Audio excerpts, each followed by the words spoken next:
Well, the Florida manatee may get added to the endangered species list again. That's because of the years of high death rates. And anchor Emma Heaton talked to FWC about what makes the sea cow go from threatened to endangered. People who make it their mission to protect manatees told me the federal government made a mistake 6 years ago when they took manatees off the endangered species list. Now they're relying on the U.S. Fish and Wildlife to correct their mistake now.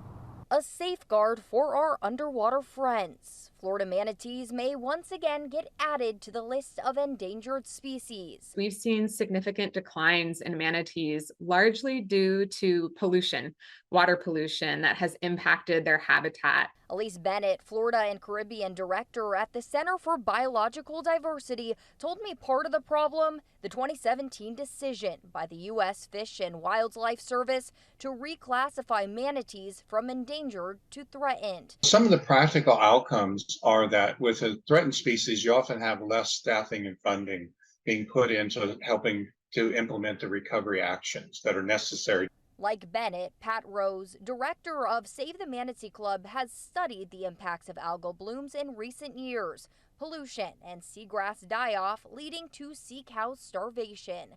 If the federal government reclassifies manatees to endangered, Bennett told me what changes we'd see and when. There are recovery plans that are considered the blueprints for recovery for a species, and that sets out specific steps that need to be taken to ensure that we are slowly leading a species away from the brink of extinction. But switching the classification to endangered does not mean we'll automatically save the manatee population. It does mean the force of the federal government is behind the effort, but the push to make the change is not a done deal. A decision could be made as soon as next month.